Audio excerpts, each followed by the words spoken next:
Zola Sholwana is tracking the story for us and joins us now live for more. I believe you do have the MEC for Cogta, Zola, to clarify further questions.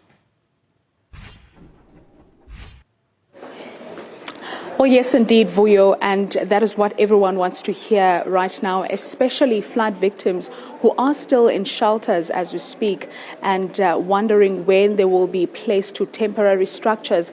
As we understand that government said that they will be placing them in those homes for about 30 days while they are still trying to find ways to relocate them to other parts of Umtata.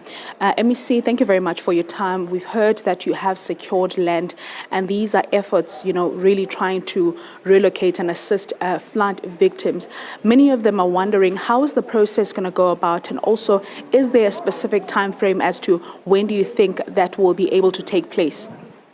Well, thank you very much. We have indicated that before you can relocate those members of communities, you need to be sure about land. And we have secured 2 land parcels. And the municipality of KSD will be taking a council decision on those 2 land parcels.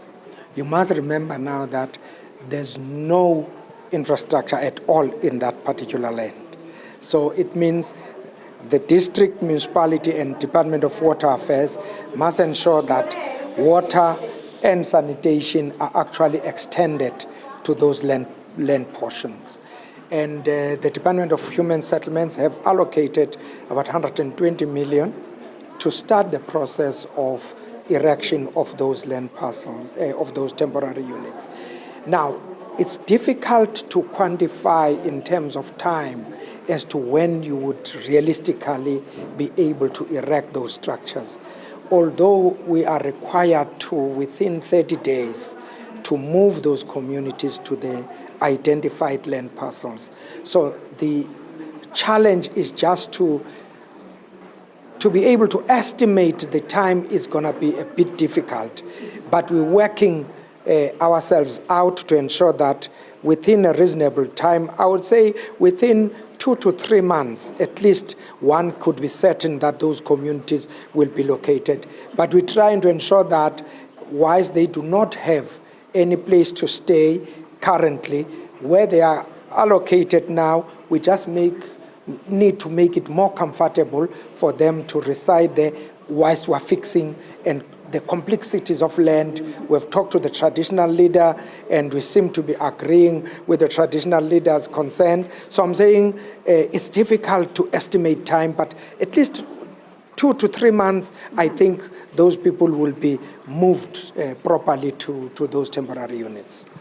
So, MEC, when we heard about the funds that will be allocated for all of this, and these are repairs, so much that still needs to be done here at the OR Tambo municipality and other municipalities that have been affected, how are you assuring those that were affected by floods that these funds will not just be figures? They will actually get to, see the money being used for what it's meant for, and we will not experience another looting?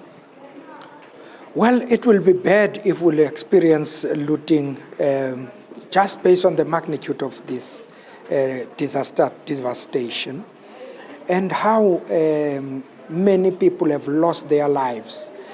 Now, to have people with nefarious intentions who would want at this moment to be using these funds wrongfully, it's going to be very bad for us. But however, we have monitoring systems and mechanisms. For local government, we've got the risk-adjusted strategy, which actually deals with project initiation to project completion and value created. Now, we sit in quarterly meetings to evaluate if you are KSD municipality, how far have you moved in terms of your project? We've got project managers from our department that visit sites to look at and evaluate the progress there.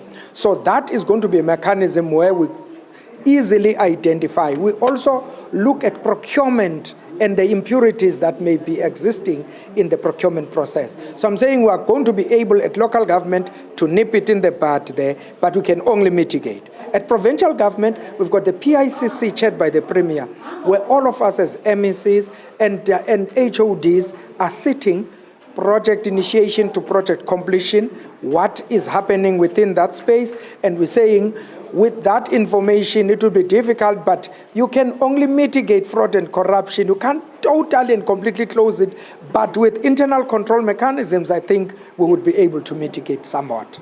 Thank you very much, MEC for Cogta there in the Eastern Cape province, telling us about plans that government is already putting in place to ensure that they help flood-affected victims, and also assuring them that this will not be one of those looting cases where we hear of government funds being misused and not being used for its actual purpose. So, Vuyo, back to you in studio.